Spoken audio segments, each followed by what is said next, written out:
우리가 주님 곁에 있을 때 우리의 마음이 든든하고 평안하고 살 수가 있습니다.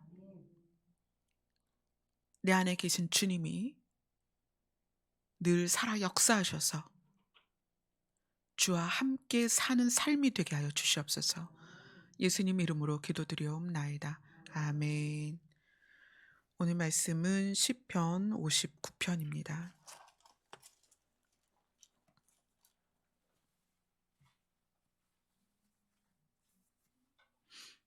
59편 1절부터 17절까지입니다. 같이 읽도록 하겠습니다. 시편 59편입니다. 시작. 나의 하나님이여, 나의 원수에게서 나를 건지시고 일어나 치려는 자에게서 나를 높이 드소서. 악을 행하는 자에게서 나를 건지시고 피 흘리기를 즐기는 자에게서 나를 구원하소서. 그들이 나의 생명을 해하려고 엎드려 기다리고 강한 자들이 모여 나를 치려 하오니 여호와여, 이는 나의 잘못으로 말미암음이 아니요 나의 죄로 말미암음도 아니로소이다. 내가 허물이 없으나 그들이 달려와서 스스로 준비하오니 주여, 나를 도우시기 위하여 깨어 살펴 주소서. 주님은 만군의 하나님 여호와 이스라엘의 하나님이시오니 일어나 모든 나라들을 벌하소서. 악을 행하는 모든 자들에게 은혜를 베풀지 마소서. 그들이 점으로 돌아와서 개처럼 울며 성으로 두루 다니고 그들의 입으로는 악을 토하며 그들의 입술에는 칼이 있어 이르기를 누가 들으리오 하나이다. 여호와여, 주께서 그들을 비우시시며 모든 나라들을 조롱하시리이다. 하나님은 나의 요새시니 그의 힘으로 말미암아 내가 주를 바라라이다. 나의 하나님이 그의 인자하심으로 나를 영접하시며 나의 원수가 보응받는 것을 내가 보게 하리시리라. 그들을 죽이지 마옵소서. 나의 백성이 잊을까 하나이다. 우리 방패 되신 주여, 주의 능력으로 그들을 흩으시고 낮추소서. 그들의 입술의 말은 곧 그들의 입의 죄라. 그들이 말하는 저주와 거짓말로 말미암아 그들이 그 교만한 중에서 사로잡히게 하소서. 진노하심으로 소멸하시되 없어지기까지 소멸하사 하나님이 야곱 중에서 다스리심을 땅끝까지 알게 하소서. 그들에게 점으로 돌아와서 개처럼 울며 성으로 두루 다니게 하소서. 그들은 먹을 것을 찾아 유리하다가 배부름을 얻지 못하면 밤을 새우려니와 나는 주의 힘을 노래하며 아침에 주의 인자심을 높이 부르오리니 주는 나의 요새시며 나의 환난 날의 피난처이심이라. 나의 힘이시여, 내가 주께 찬송하오리니 하나님은 나의 요새시며 나를 긍휼히 여기시는 하나님이시니이다. 아멘. 오늘 시편 59편은 사울이 다윗을 죽이려고 할 때에 다윗이 그런 상황 안에서 어, 지은 시입니다. 누군가 우리의 생명을 해하려고 달려들 때 여러분은 어떠실 것 같아요? 여러분 각자가 그런 경험을 하기가 참 어렵죠. 요즘 같은 때 누가 사람을 죽이려고 이렇게 다가간다는 것이 여러분 각자가 그걸 경험하기는 쉽지는 않아요. 그러나 이런 경우는 있죠. 누군가 오해해서 나에 대해서 험담을 하거나 누군가 나에 대해서 유난히 미워하거나 그런 것도 관계 안에서 있을 수 있어요. 음, 뭐 결혼을 하다 보면은 이제 가정과 가정이 만나서 한 가정을 이루는 건데 시댁에서 유난히 미움받는 며느리가 있을 수 있고 또 장인 장모에게 유난히 미움받는 사위가 있을 수 있는데 여기에서의 다윗은 장인이 사위를 굉장히 미워하는 거예요. 얼마나 미워했냐면 죽이려고 하는 거예요. 그래서 장인에 의해서 죽임을 앞두고 있는 늘 그 기회를 엿보는 장인을 바라보는 다윗이 그 상황 안에서 하나님 앞에 올려드리는 시입니다. 시편 59편은 이제 세 부분으로 나눌 텐데 1절에서 5절까지 내용을 우선 나눌게요. 1절에서 5절까지의 내용은 다윗이 뭐에 대해서 얘기하냐면, 나는 지금 핍박을 받고 있다. 내가 받는 핍박은 그런데 내 잘못도 아니고 내 죄도 아니다. 이 부분을 지금 다윗이 하나님 앞에 분명히 이야기를 하고 있어요. 하나님은 사울이 나를 죽이려 하는 것은 내 잘못도 아니고 내 죄도 아닙니다. 왜냐하면 다윗이 나쁜 짓을 한 게 아니라 골리앗을 죽인 것뿐이에요. 전쟁에서 승리한 것뿐이에요. 누구를 위해서? 이스라엘을 위해서.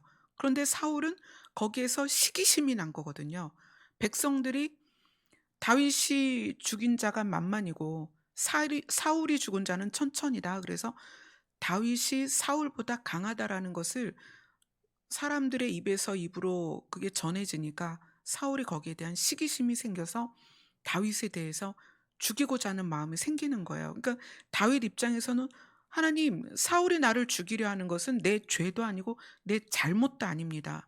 또 사울이 명령을 해서 다윗을 죽일 틈을 찾기 위해서 많은 부하들이, 군사들이 다윗을 쫓아다니는데, 그들이 다윗을 쫓는 이유는 다윗의 잘못도 죄도 아니라는 것을 너무나 당당하게 지금 다윗이 하나님께 말씀을 드리는 거예요. 어, 우리가 삶을 살면서 핍박이 있을 수 있고 고난이 있을 수 있어요. 근데 이 핍박과 고난은 두 가지로 나뉩니다. 이게 분명하게 여러분들이 구분을 할 수 있어야 돼요. 여러분의 생활 가운데 뭐 물질적인 고난도 있을 수 있고 영적인, 육적인 고난이 있을 수 있는데, 이거를 이제 분명히 나누는 부분을 어디에서 볼 수 있냐면 베드로 후서에서 볼 수 있습니다. 베드로 전서에서 볼 수 있습니다. 베드로 전서 2장 20절을 먼저 볼게요.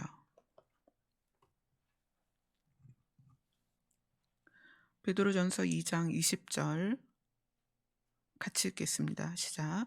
죄가 있어 매를 맞고 참으면 무슨 칭찬이 있으리요. 그러나 선을 행함으로 고난을 받고 참으면 이는 하나님 앞에서 아름다우니라. 우리가 고난이나 핍박이 있을 때에 그걸 가만히 살펴봐야 돼요. 우리의 고난과 핍박이 어떻게 나뉘냐면, 고난이라는 것은 이제 내가 느끼는 것이고, 핍박이라는 것은 어, 내가 고난을 느끼도록 하는 가해자죠. 이 핍박과 고난이 우리 안에 있을 수 있는데, 베드로 전서는 이걸 분명하게 두 가지로 나눕니다. 죄로 인한 핍박이나 고난이 있을 수 있고, 선을 행하다가 핍박과 고난이 있을 수 있다는 거예요. 우리가 받는 삶의 어려움들도 이거를 가만히 나누어서 봐야 돼요. 제가 물질적인 고난을 참 많이 받았는데, 그중에는 성경 말씀대로 사실 보증을 쓰지 말았어야 되는데 두 번이나 보증을 쓰면서 아파트가 넘어가면서 지하, 진짜 깊은 지하로 들어갔는데, 그건 저의 잘못이에요. 아무리 주변에서 보증을 서달라고, 그게 목사님이었어도, 사실 보증을 한 번은 목사님께 서드리고 한 번은 교회 권사님께 서드렸는데, 목사님께 서드린 보증도 또 권사님께 서드린 보증도 그분들이 다 책임을 회피해가지고 그걸 제가 다 감당을 했거든요. 이거는 성경에서 보증 쓰지 말라고 한 것에 대해서 제가 성경 말씀대로 살지 않았기 때문에 제 잘못이에요. 제가 자초한 그런 고난이죠. 베드로전서는 이 우리의 고난에 대해서 그렇게 두 가지로 나눠서 말을 합니다. 죄가 있어서 매를 맞는 경우가 있고, 또 선을 행함으로써 고난을 받는 경우가 있다. 근데 이 선을 행한다는 건 우리가 하나님을 믿기 위해서 받는 고난이 있다는 거예요. 우리가 우리 삶 안에서 핍박과 고난이 있을 때 그것을 구분을 해서 봐야 돼요. 상대와의 관계가 틀어지는 것도 내 잘못으로 틀어지는 경우가 있고, 내가 하나님과의 관계를 유지하다 보니까 이 관계가, 사람과의 관계가 어쩔 수 없이 어긋나는 경우도 있어요. 그래서 그런 걸 보자는 거죠. 자, 3장 17절로 갑니다. 베드로전서 3장 17절 같이 읽겠습니다. 시작. 선을 행함으로 고난 받는 것이 하나님의 뜻일진데 악을 행함으로 고난 받는 것보다 나으니라. 우리가 삶을 살면서 어려운 일들이 많이 있는데 선을 행하다가도 고난을 받을 수 있고 악을 행하다가도 고난을 받을 수 있다. 그런데 선을 행하다 고난을 받는 것이 훨씬 낫다는 거예요. 우리가 인생을 살면서 어려운 일이 얼마든지 있습니다. 근데 그 어려운 일이 무엇으로 비롯되었는가를 우리가 볼 필요가 있다는 거죠. 자, 그 다음에 4장 15절 16절입니다. 같이 읽습니다. 시작. 너희 중에 누구든지 살인이나 도둑질이나 악행이나 남의 일을 간섭하는 자로 고난을 받지 말려니와 만일 그리스도인으로 고난을 받으면 부끄러워하지 말고 도리어 그 이름으로 하나님께 영광을 돌리라. 살인이나 또는 누구를 미워하거나 도둑질이나 어떤 것을 탐하거나 또 악을 행하는 것이나 남의 일을 간섭하는 거로 남의 일을 간섭한다는 게 뭘까요? 이게 참 재미있는 표현인데 어, 우리가 살면서 사람과 사람의 관계가 없을 수는 없어요. 근데 사람과 사람의 관계 안에서 내가 어떻게 행동할 것이냐는 이제 내 주관대로 행동을 하겠죠. 그런데 남의 일을 간섭한다는 것이 이것은 그 사람이 죄를 짓는데 내가 같이 마음을 합치는 거에 좀 더 포커스를 맞춘 거예요. 어떤 사람이 죄를 짓고 있어요. 근데 내가 그것을 보고 판단하고 그 사람이 죄를 짓는 거에는 내가 가담을 하면 안 되겠다. 내가 어느 선에서 경계를 긋고 이 선을 넘지 말아야 되겠다. 이런 것은 내가 가지고 있는 기준 안에서 움직여야 돼요. 근데 그렇지 못하고 내가 바른 기준을 가지고 있지 않으면 어떻게 하냐면 남의 일에 간섭을 하게 돼요. 그게 죄를 짓는 것이고 그것이 하나님이 기뻐하지 않는 일임에도 불구하고 내가 내 안에 기준이 없으면 그 일을 함께 할 수 있거든요. 그래서 어떻게 돼요? 고난을 받게 되는 거죠. 그것이 악한 일이기 때문에 또는 죄가 되는 것이고 또는 그것이 법을 어기거나 윤리적인 어떤 상황 안에서 해서는 안 된 일이 있어요. 우리가 우리 안에 바른 기준을 갖고 있는 건 굉장히 중요하죠. 내가 바른 기준을 가지고 있다면 그 사람의 일에 간섭을 안 하겠죠. 그렇지만 그 일이 나쁜 일이고 악한 일이고 해서는 안 되는 일에 대한 것을 내가 기준이 없다 보면 간섭해서 함께 동참하게 되죠. 그래서 누구든지 살인이나 도둑질이나 악행이나 남의 일을 간섭하는 자로 고난을 받지 말아라. 하지만 그리스도인으로 고난을 받으며 내가 하나님의 말씀대로 살기 위해서 고난을 받으면 부끄러워하지 말아라. 그것이 나중에 우리가 하나님 앞에 서게 될 때는 영광스러운 면류관이 될 것입니다. 이 시편 말씀에서 핍박에 대해서 다윗이 이야기를 하는데 다윗은 자기가 당하는 핍박은 잘못이나 죄가 아니다. 그들의 악함에 의한 핍박이다라는 것을 이야기를 하고 있어요. 그래서 우리는 우리가 당하는 어떤 삶에서의 고난이나 핍박에 대해서 늘 객관적으로 볼 필요가 있다. 내 잘못이고 내 판단이 오류가 났을 때 또는 내가 바른 기준으로 한 행동이 아닐 때 오는 고난들에 대해서는 어떻게 할 것이냐. 다윗은 이 1절에서 5절까지 자기의 죄도 아니고 잘못도 아닌데 당하는 핍박에 대해서 어떻게 반응을 했냐면 사실 다윗도 군대를 일으킬 수 있죠. 자기를 따르는 무리가 있고 더군다나 사울의 아들 요나단이 다윗 편이었잖아요. 그러면 요나단의 힘을 빌어서 사울과 맞서 싸울 수 있어요. 근데 다윗은 어떻게 했냐면 그 모든 상황을 자기의 동료나 자기의 부하들에게 말한 것이 아니고 하나님께 나온 거예요. 주님은 만군의 하나님 여호와 이스라엘의 하나님이시오니 하나님께서 다 아시니까 하나님께서 심판하여 주옵소서. 이렇게 심판의 주권을 하나님께 드린 거예요. 사실 다윗이 그런 권리가 없느냐? 아니요. 다윗도 다윗을 따르는 자들이 있었고 어 왕의 사위로서 이제 다윗이 또 왕권을 나중엔 물려받지만 이 다윗이 자기 자신의 능력으로도 얼마든지 사울과 맞짱 뜰 수 있는 사람이었어요. 그러나 그렇게 하지 않고 하나님 저를 보시옵소서 저는 죄도 없고 잘못도 없는데 이렇게 저들이 나를 죽이려 합니다. 하나님께서 아시니까 심판을 하나님께서 하시옵소서. 이것이 우리가 삶을 살면서 어떤 고난이나 핍박이 있을 때 우리의 자세입니다. 제가 오늘 말씀을 이렇게 준비하다가 예전에 캡처해 놓은 글을 보게 됐어요. 그 글 중에 캡처해 놓은 글 중에 어떤 게 있었냐면 어떤 분이 저에 대해서 음해를 하는 어떤 내용을 길게 해 가지고 어떤 카페지기한테 보낸 것을 그 카페지기가 이제 다른 경로를 통해서 저에게 전달하셨어요. 음 그때는 이제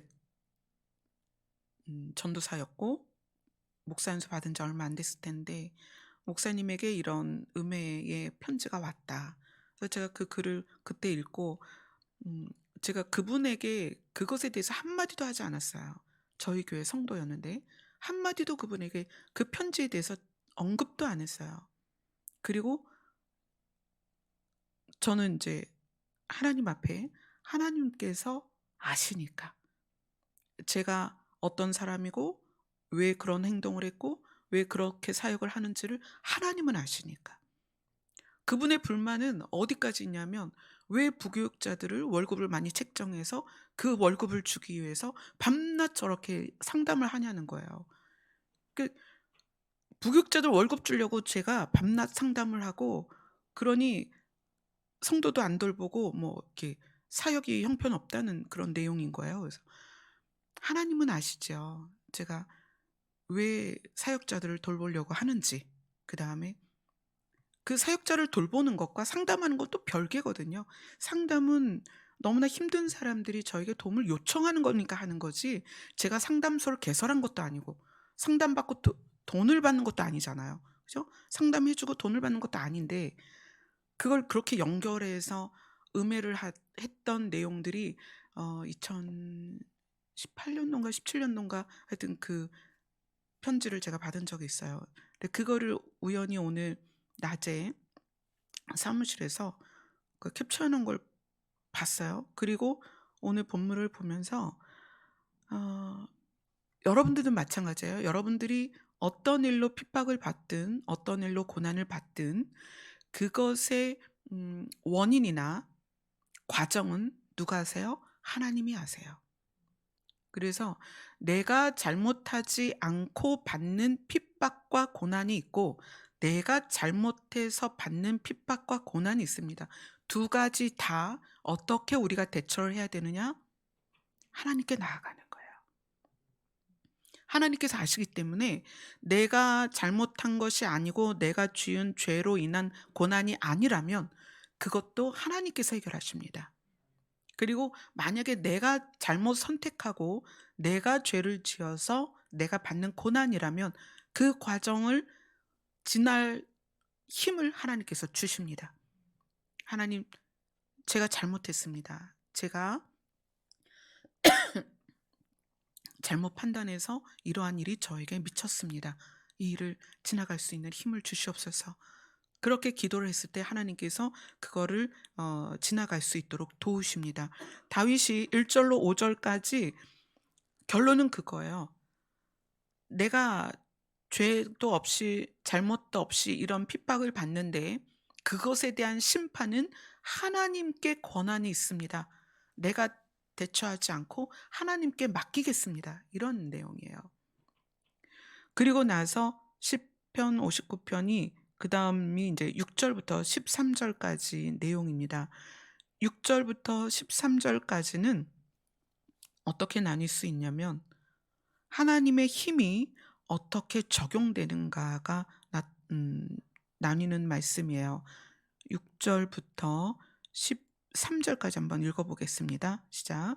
그들이 점으로 돌아와서 개처럼 울며 성으로 두루 다니고 그들의 입으로는 악을 토하며 그들의 입술에는 칼이 있어 이르기를 누가 들으리요 하나이다.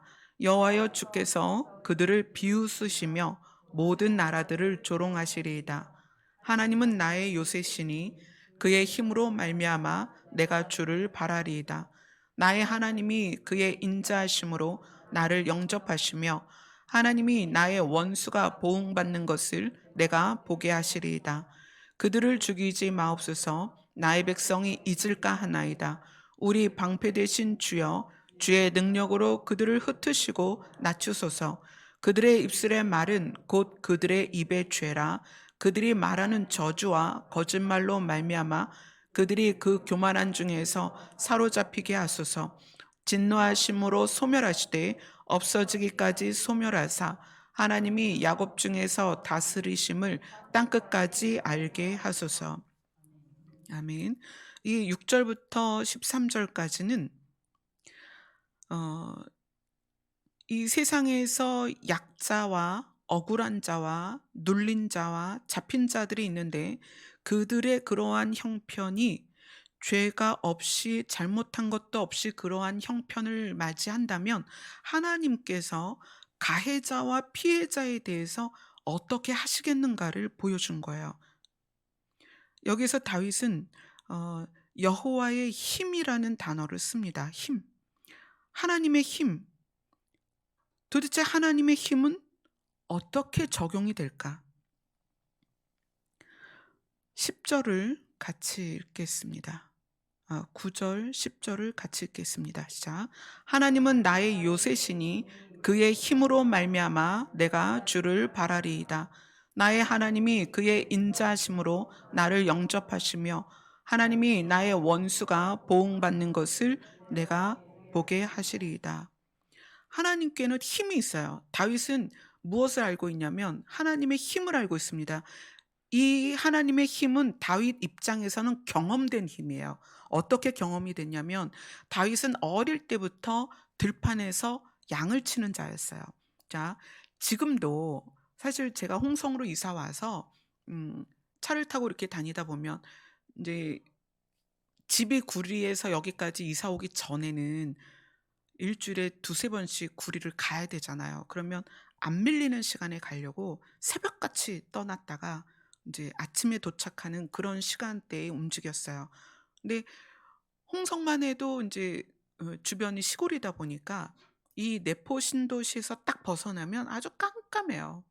근데 고런 길을 인제 새벽에 여러 번 다니다 보니까 그런 생각이 들었어요 그때. '야, 다윗이 들판에서 양을 치던 때' 얼마나 오래됐어요. 수천 년 전이잖아요.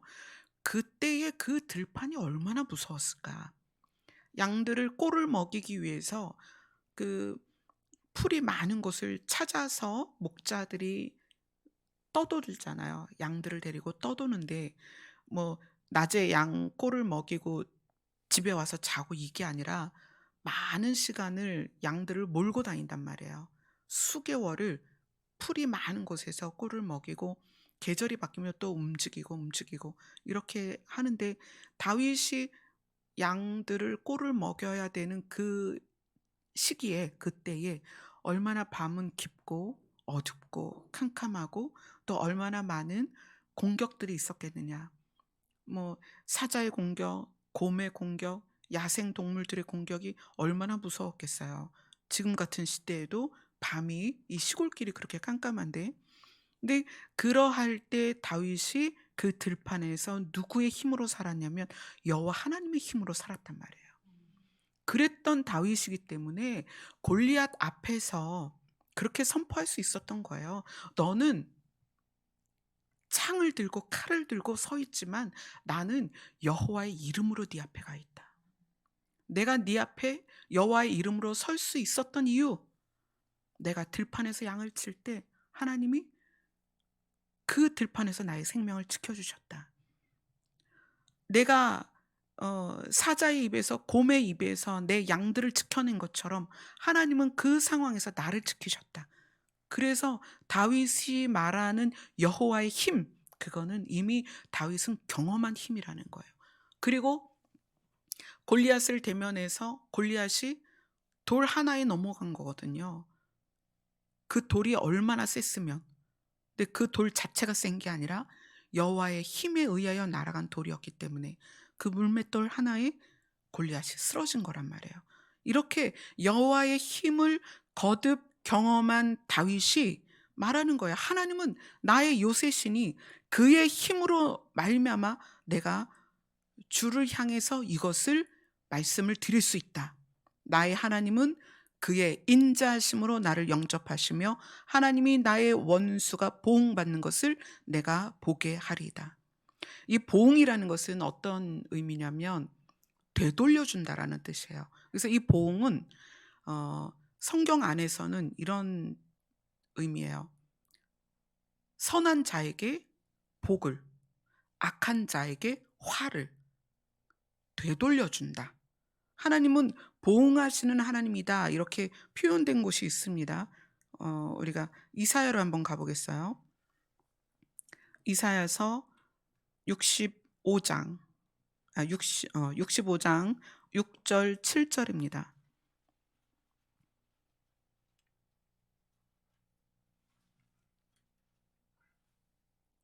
같이 읽겠습니다. 시작. 보라, 이것이 내 앞에 기록되었으니 내가 잠잠하지 아니하고 반드시 보응하되 그들의 품에 보응하리라. 너희의 죄악과 너희 조상들의 죄악은 한 가지니 그들이 산 위에서 분향하며 작은 산 위에서 나를 능욕하였음이라. 그러므로 내가 먼저 그들의 행위를 헤아리고 그들의 품에 보응하리라. 여호와가 말하였느니라. 하나님께서는 반드시 보응하되 그들의 품에 보응할 것이다. 그들이 그 보응을 받아들일 수밖에 없다는 거예요. 근데 이 보응은 여기에서는 우상 숭배한 자들에 대하여 보응하시는 내용인데 이 보응이 단지 죄에 대한 보응만이 아니라 선에 대한 보응도 있다는 거예요. 되돌려 주시는 하나님이십니다. 우리가 이 땅에서 살 때에 이 땅에서 그 되돌려 주시는 것을 받습니다. 그래서 선을 행한 자에게는 복을, 악을 행한 자에게는 화를 우리 품 안에 돌려주세요. 이것이 결과로는 어디까지 가냐면 이 보응이 우리가 하나님의 나라에 갈 것이냐 아니면 하나님의 나라를 빼앗길 것이냐까지도 갑니다. 하나님은 결코 그 값을 갚으시는 분이십니다. 그래서 우리가 다윗처럼 지금 다윗이 하나님 앞에 이 시를 올려드릴 수 있었던 이유는 하나님이 보응하시는 하나님이라는 걸 알기 때문이에요. 다윗은 하나님의 힘을 경험하되 하나님을 바라고 하나님을 찾는 자들을 하나님이 지키시는 걸 경험했다는 거예요. 그 경험치가 하나님의 힘이 어떻게 적용되는지를 그 이치를 깨달았다는 거예요. 그래서 본인이 억울하고 지금 자기를 죽이려 하는 자들이 자기의 죄나 잘못이 아닌데 죽이려 하잖아요. 그것에 대하여 억울해 하고 분노하는 것이 아니라 값을 반드시 치르시는 하나님께 간 거예요. 하나님 아시죠? 보시죠? 제가 이런 억울한 상황에 있습니다. 하나님은 보응하시는 하나님입니다. 선을 행하는 자에게 복을 주시고 악을 행하는 자에게 화를 그 품에 안겨주시는 하나님이신 것을 제가 압니다. 하나님 그대로 행하시옵소서. 여러분 억울한 일이 있으세요? 걱정하지 마세요. 하나님이 다 하십니다. 그것은 우리에게는 정말 다행인데 우리에게 억울하게 행하는 그 사람에게는 정말 슬픈 현실인 거예요. 우리는 억울해서 피해를 좀 봐요. 그렇지만 이게 다윗이 뭐라고 표현했냐면 나의 하나님이 그의 인자심으로 나를 영접하신다. 그건 무슨 얘기냐면 그래 네가 억울하지. 그 억울한 자에게 어떻게 인자함으로 불쌍히 여기시는 거예요. 자비를 베푸시고요. 긍휼히 여기시고 친절히 대해주신다는 거예요. 이 인자는 억울한 자들에게 하나님께서 그것을 그냥 두시지 않고 반드시 다가와서 은혜를 주시는 하나님이시라는 거예요. 그분의 성품이에요, 인자는. 다윗이 그걸 알기 때문에 하나님의 힘이 어떻게 적용되는지를 제가 압니다. 지금 저는 억울합니다. 그러나 이 억울함을 나의 힘으로 또는 같이 칼로 맞서는 것이 아니라 제가 하나님께 왔습니다. 하나님이 나에게 인자를 베푸실 것을 압니다. 나의 원수는 하나님의 보응을 받게 될 것입니다. 이게 지금 다윗의 고백이에요. 우리가 살면서 여러분 기억하세요. 여러분이 어떤 억울한 일을 당하고 어떤 애매한 고난을 당할 때 이걸 기억하세요. 하나님이 아세요.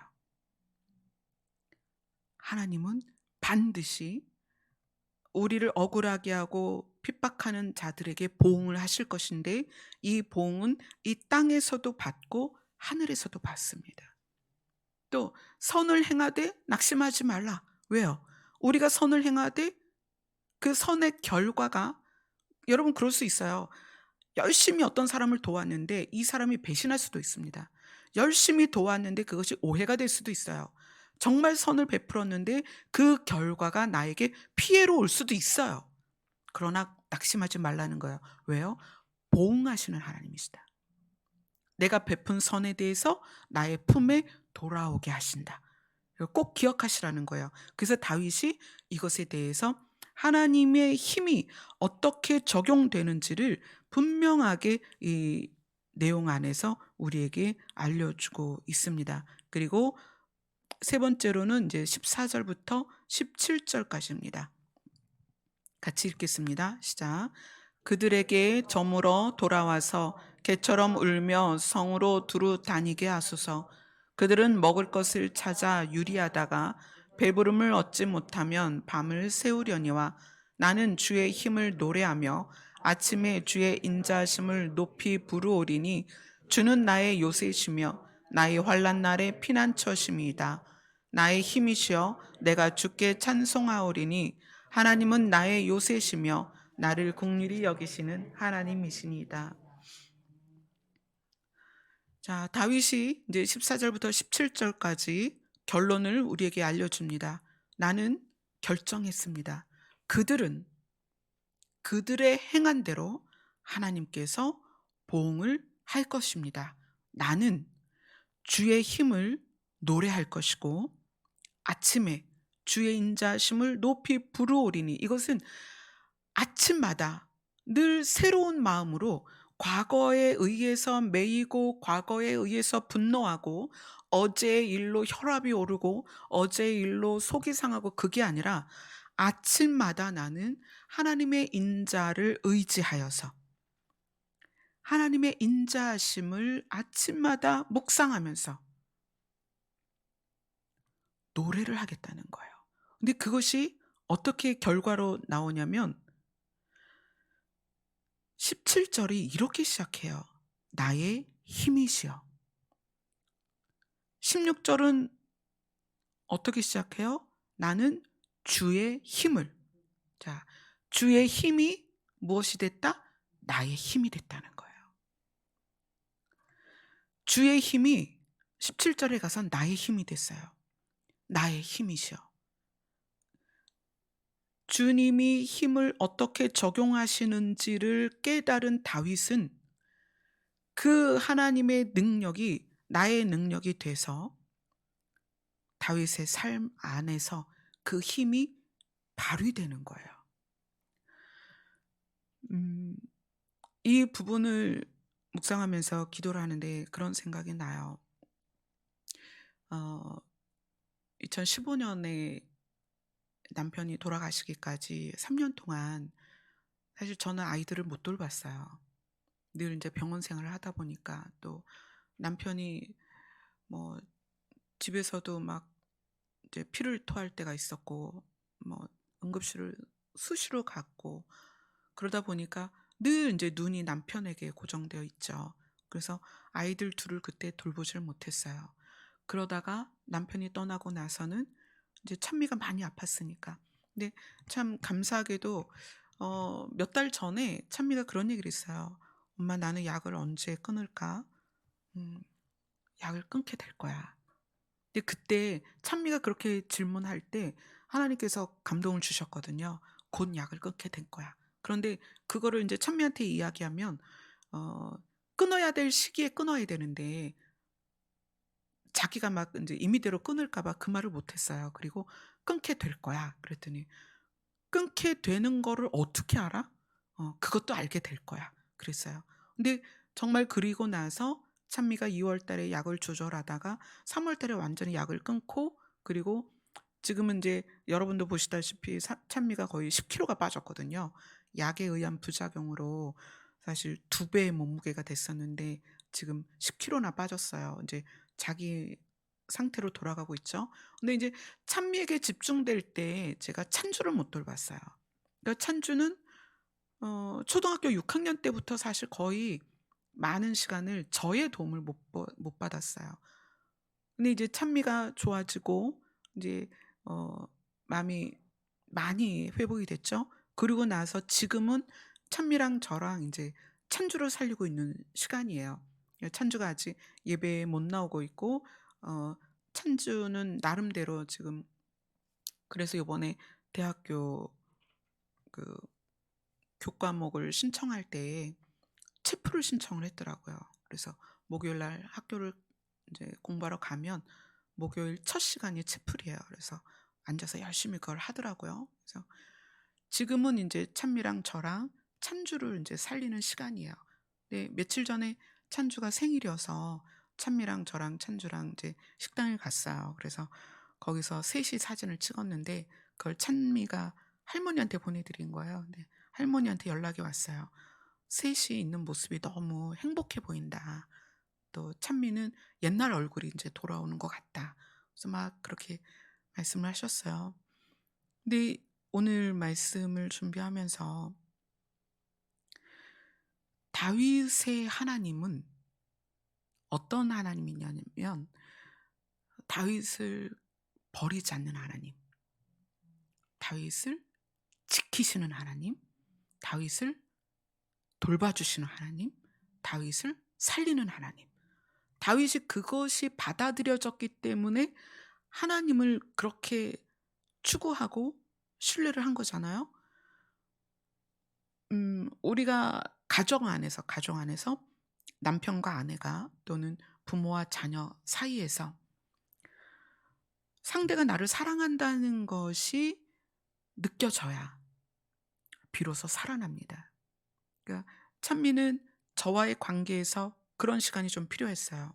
제가 찬미를 포기하지 않고 늘 찬미 곁에 있으면서 찬미를 돌보는 시간이 필요했고, 찬미는 찬미대로 엄마의 사랑을 확인하는 시간이 필요했고, 그래서 그 시간이 지나서 찬미가 건강해지니까 이제 저와 찬미는 뭘 하고 있냐면 찬주를 돌보는 거예요.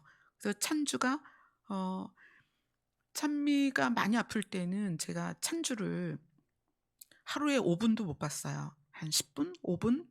어쩔 때는 일 주일 내내 찬주를 못 볼 때도 있었어요. 그러니까 찬주는 그럴 때 늘 혼자 있었던 거예요.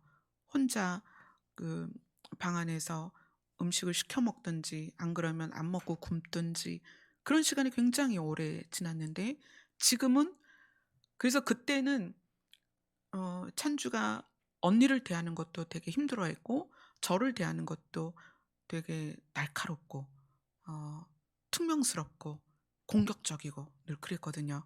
근데 언니가 좋아지면서 인제 언니와 제가 찬주를 향해서 또 인제 사랑을 계속 표현을 하고 보여주고, 언제까지 해야 되냐면 찬주가 '엄마랑 언니가 나를 정말 사랑하는구나.'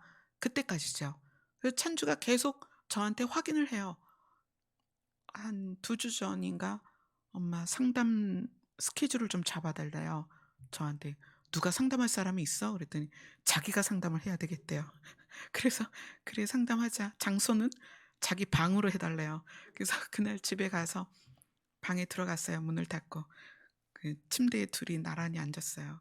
또 인제 찬주가 엄마가 자기를 위하여 희생하는 건 알겠다는 거예요. 그런데 "그것이 의무적인 거냐?"라고 물어보는 거예요.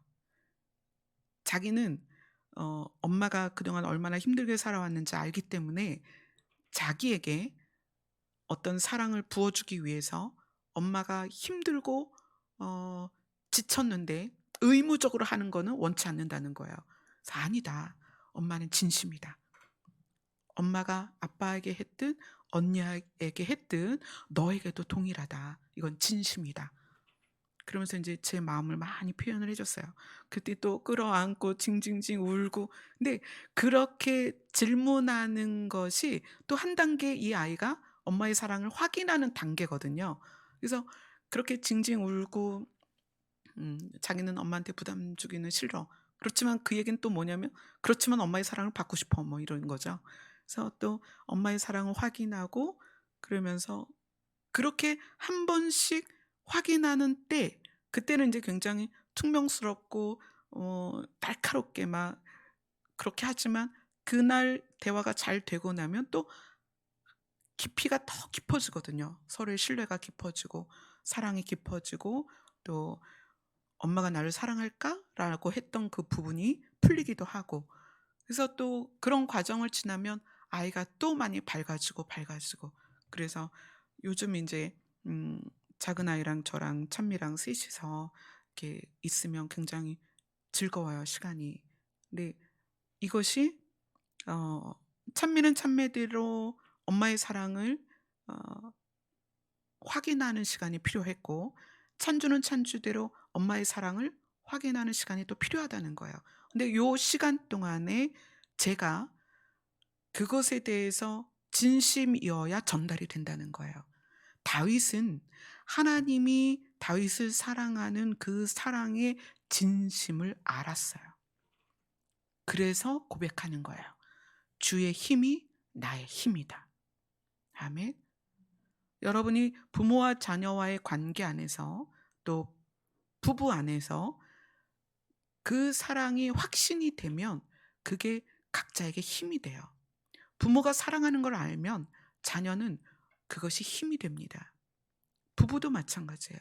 남편이 아내를 사랑하는 것을 아내가 깨달으면 그것이 힘이 되는 거예요. 그런데 지금 다윗은 누구예요? 만군의 여호와 이스라엘의 하나님이라는 거예요. 그분의 사랑을 깨달았고 경험했고 신뢰하기 때문에 당당하게 선포하는 거예요. 다윗의 결단입니다. 주의 힘은 나의 힘이다. 아멘. 하나님은 어떤 분이시냐면 여러분이 어떤 상태이든 상관없이 그것이 자기 잘못과 죄로 인하여 핍박받고 고난을 받는다 할지라도 또 잘못과 죄가 없는데도 핍박과 고난을 받는다 할지라도 주의 이름을 부르면 그분은 정말 신실하시게 여러분들에게 다가가셔서 인자를 베푸십니다. 그분이 여러분의 하나님이세요. 아멘. 음. 어떤 분이 이제 카톡으로 질문을 하셨어요. 저는 충동이 있습니다. 충동이 많이 그러니까 일어나는 그런 상태인데 이것을 어떻게 다스리면 좋을까요?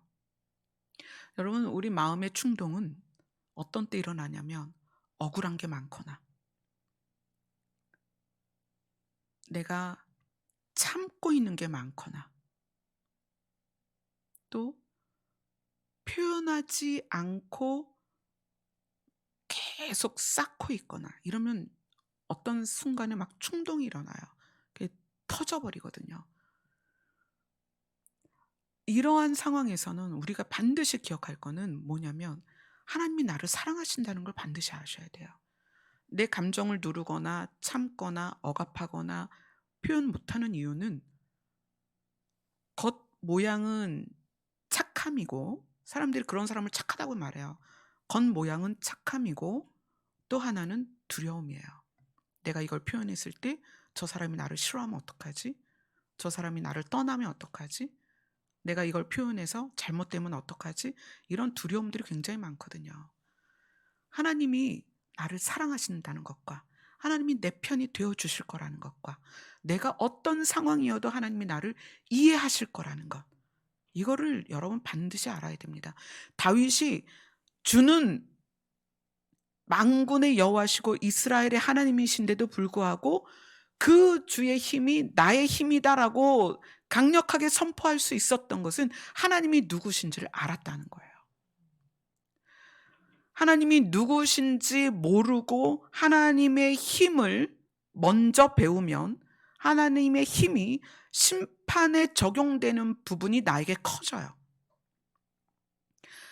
잘 들으셔야 돼요. 하나님이 누구신지 모르고 하나님의 힘만 배우면 그 하나님의 힘은 심판에 적용되는 것이 부각돼요. 그래서 두렵고 떨리고 자신이 없고 신앙생활이 아주 힘들어집니다. 그래서 하나님이 누구신지를 알고 하나님의 힘을 적용시킬 줄 알아야 돼요.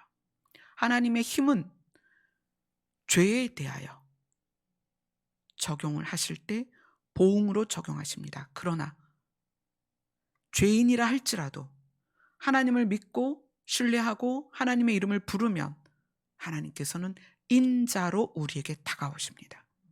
아멘. 하나님의 소원은 우리를 살리는 것입니다. 죄가 얼마나 있느냐를 보시는 게 아니에요. 하나님은 우리를 살리고자 하는 분이에요.